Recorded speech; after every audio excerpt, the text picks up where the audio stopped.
ఆంధ్ర తెలంగాణలో తక్కువ ఫీజులతో high quality results ఇస్తున్న ఏకైక సంస్థ తిరుమల్ ఐఏఎస్ ఇన్స్టిట్యూట్. తిరుపతి లడ్డూ వివాదంపై సుప్రీంకోర్టు ఆదేశాలు స్వాగతిస్తున్నామని విశ్వ హిందూ పరిషత్ తెలంగాణ నేతలు అన్నారు.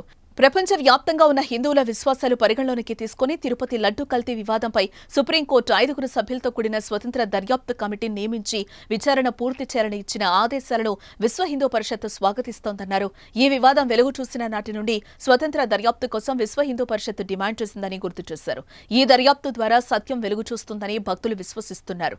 రాజకీయ జోక్యంపై కూడా సుప్రీంకోర్టు చేసిన వ్యాఖ్యలు రాబో రోజుల్లో ప్రీ హిందూ టెంపుల్స్ విషయంలో ఒక ముందడుగుగా విహెచ్పి అభిప్రాయపడుతోందని అభిప్రాయపడ్డారు. ఈ రోజున 5 సభ్యులతోటి కూడుకున్నటువంటి స్వతంత్ర దర్యాప్తు సంస్థ ఏర్పాటు చేయాలని ఇచ్చినటువంటి ఆదేశాలను విశ్వ హిందూ పరిషత్తు స్వాగతిస్తూ ఉంది.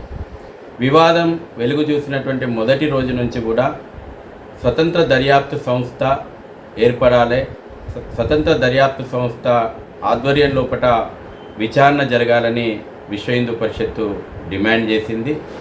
ఈ దర్యాప్తు సంస్థ ద్వారా సత్యం వెలుగు చూస్తుంది అనేటువంటి విశ్వాసం భక్తుల లోపట నెలకొని ఉన్నటువంటి విషయం ఇక్కడ మనం గమనించాలి.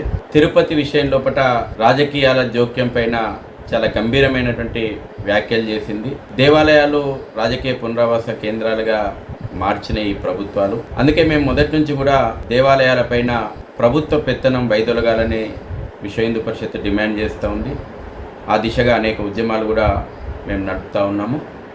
రాబోయే రోజుల్లోపట ఫ్రీ హిందూ టెంపుల్స్ ఉద్యమానికి సుప్రీంకోర్టు వ్యాఖ్యలు దోహదం చేస్తాయని చెప్పేసి మేము అభిప్రాయపడతాము.